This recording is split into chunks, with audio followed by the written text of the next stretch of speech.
divorce it's painful no matter what for the kids. But the later it happens, the more unnatural it is. You know, it happens when you're a child. You know, you grow up kind of getting used to this separation. But for me, you know, I was 20 years old when he left her. But when he left her, he re-enlisted in the Air Force to be a PJ. So I didn't realize it, but the dude was getting back into shape, and he had gotten himself into phenomenal shape.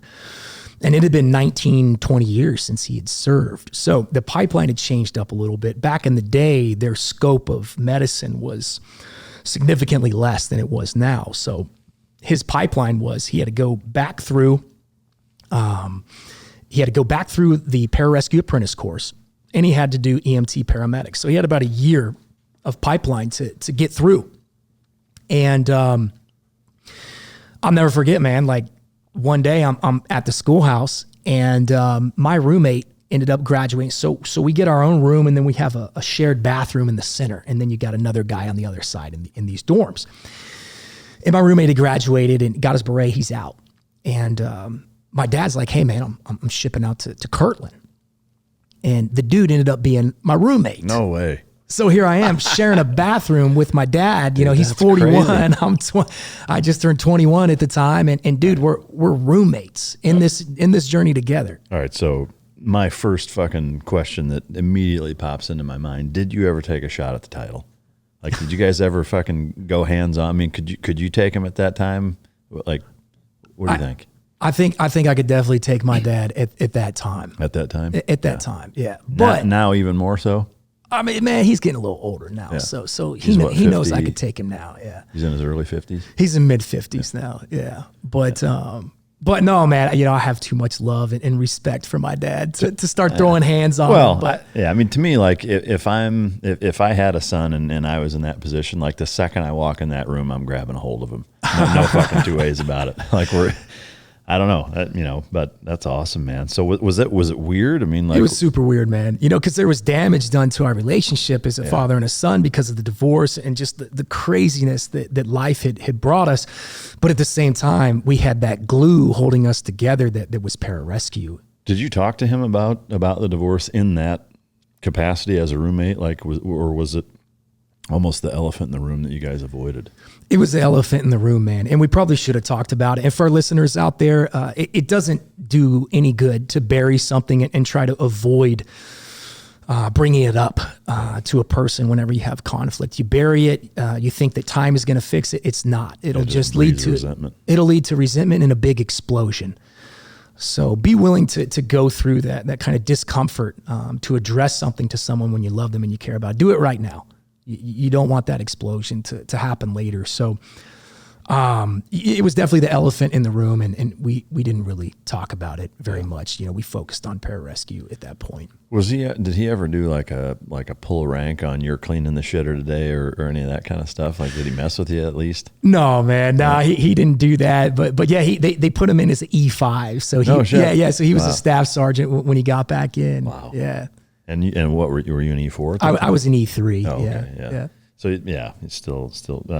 I guess what, you know, from a duties and responsibilities standpoint, was that had to have been a little weird. Like, who's in charge of what or who's responsible for what? Like, was there any weirdness there or gray area? Not really, Mike, because you know, we just shared that bathroom and we spent such little time at the dorms. You know, it didn't really matter. You know, we kept it clean, had good aim, life is good.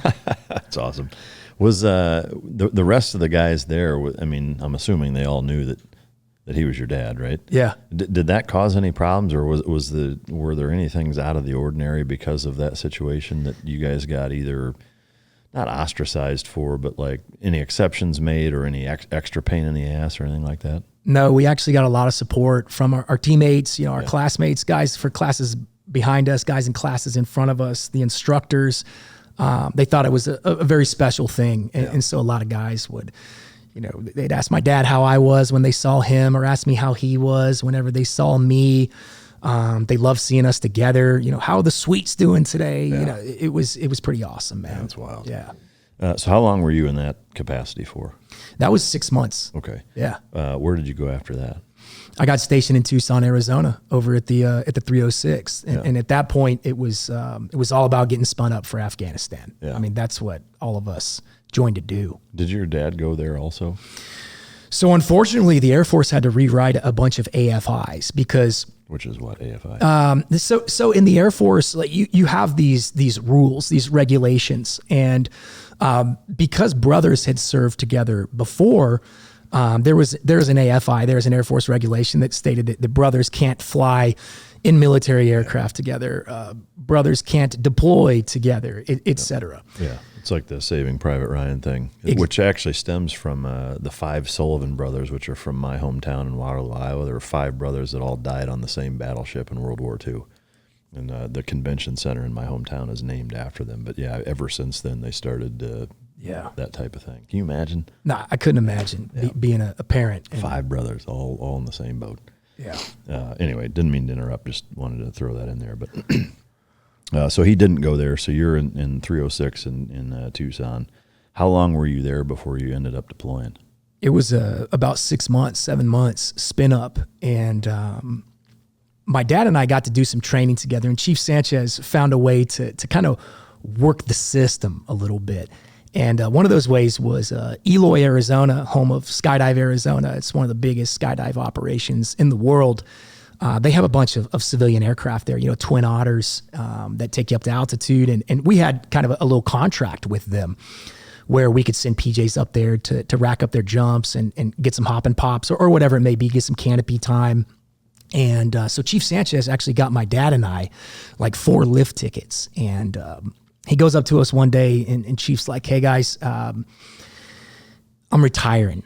This is going to be my last jump and I want to do it with you two." And so just Chief, my dad and I went down to Eloy, Arizona, down to Skydive, Arizona, and got to do the last jump for Chief Sanchez all together. That's awesome. It was pretty awesome. That's really cool. Can you outshoot or outjump your dad? Both. Yeah. No shit. Oh yeah. I got a little video. I got a little video of us doing a dueling tree with the pistol. I got him every time. And I got him every time with the jumping too. All respect to you, Dad. I love you, but I got you. Yeah.